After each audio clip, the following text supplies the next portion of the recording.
Bonjour à tous, au vu des opportunités que propose le marché, comme vous le savez en ce moment Japan TCG est en train de remettre en stock la totalité des cartes Pokémon du bloc Sun and Moon en partant de la fin. On a commencé avec SM12A, on s'était arrêté à SM10.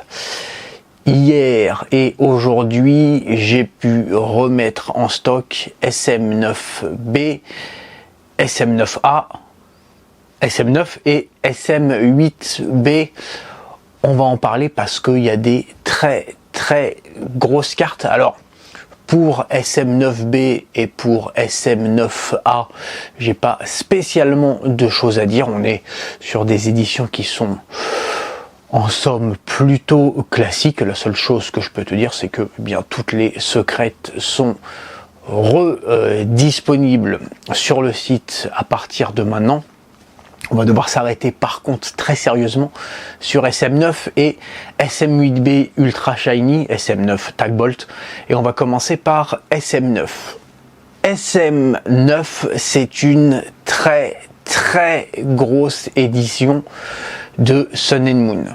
Et ce pour deux raisons. La première, c'est que c'est un condensé de cartes plus magnifiques les unes que les autres, avec des Pokémon qui sont extrêmement appréciés. On a les cartes de Evoli et Ronflex, on a du Pikachu et Zekrom, Magikarp et Wailord, je vais en oublier forcément. On a Celebi et Venusaur. Bon, il y a plein de tag teams. On a Mimikyu et Ectoplasma. Ça, c'est la première raison. On a toutes ces cartes-là en secrète. On les a en Rainbow et puis dans leur version alternate.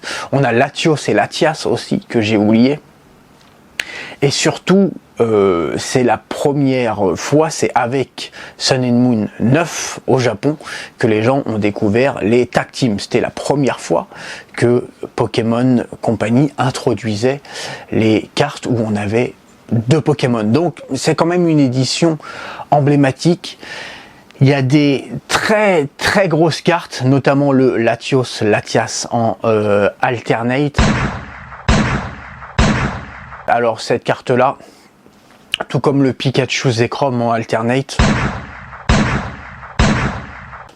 c'est des cartes qui sont trop grosses pour que je puisse les proposer juste en état mint. À partir d'un certain montant, je propose les cartes uniquement en PSA 10. Donc vous avez ces deux cartes là qui sont en PSA 10. Il y a il y a plusieurs cartes qui sont même passées dans les nouveaux produits, parce que j'ai créé la fiche produit, parce que c'est des cartes que je n'avais jamais proposées et qu'aujourd'hui je peux proposer. Voilà pour SM9. On va maintenant bien sûr parler de SM8B Ultra Shiny.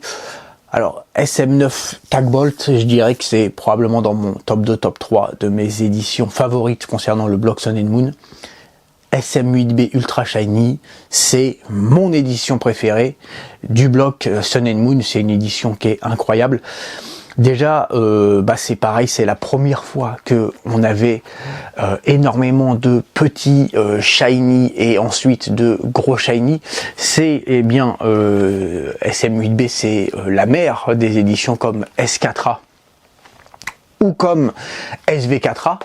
Aujourd'hui, voilà, de temps en temps, on a comme ça une édition qui sort du lot avec plein de shiny de partout. On a une centaine de secrètes. SM8B, c'était la première fois que on voyait ça.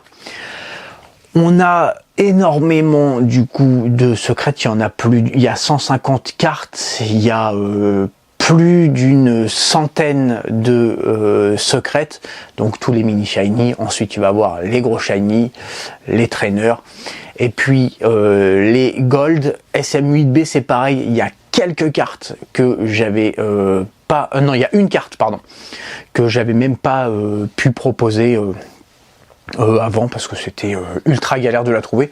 C'est pas que le prix était spécialement élevé, c'était que c'était très galère pour la trouver. C'était le Vulpix, Goupix en français, le Goupix d'Alola, qui avait jamais été sur le site. Donc elle est disponible et j'ai restock absolument tout. Tu as tous les mini shiny, tu as tous les gros shiny. On a le Dracofeu de SM8B qui est devenu une carte emblématique de Pokémon, mais on a aussi le Mentali, il y a le Mewtwo, Givrali, le Rayquaza qui fait partie des grosses cartes aussi de cette édition. On a une carte de SM8B que j'ai proposée en PSA 10. Alors là c'est Sirona. Cynthia en français, c'est pas spécialement dû à son prix, c'est que là au Japon, la différence entre Mint ou en PSA 10 n'était pas si importante, donc j'ai préféré en prendre une et vous la proposer en PSA 10. Tout comme SM9, SM8B c'est une édition que je n'ai pas remis en stock depuis probablement plus de 2 ans. Donc forcément les prix à aujourd'hui n'ont rien à voir avec les prix d'il y a 2 ans. Certaines cartes ont fait x4, x8, x10. Néanmoins, les prix aujourd'hui sont d'une part déjà plus intéressants qu'il y a quelques mois pour ces éditions. C'est aussi pour ça que je les avais jamais remis en stock et que je le restocke aujourd'hui. Et deuxièmement, j'ai noté 3 cartes qui, elles, ont vu leur prix baisser depuis, et je te parle pas d'un restock d'il y a 2 ou 3 semaines, je te parle d'un restock d'il y a 2 ans. On a les petits Toko Gold, je t'ai laissé le prix auquel je les vendais avant et le prix d'aujourd'hui. Et on a aussi le Reptincelle en mini shiny qui a vu son prix baisser, qui est aujourd'hui plus intéressant à acheter maintenant qu'il y a 2 ans. En plus pourtant ça fait partie des évolutions de starter, hein, le Reptincelle, et pas n'importe lequel, hein, c'est le pré-Dracofeu. Et malgré ça, aujourd'hui on arrive à le trouver à un prix qui est plus sympa qu'avant. Donc voilà, c'est probablement pas le pire moment pour soit compléter ta collection de Sun and Moon, soit tout simplement la commencer. Voilà pour cette vidéo. On va continuer de remonter petit à petit dans le Sun and Moon jusqu'à arriver à Sun and Moon 1. Et puis voilà, on aura tout fait.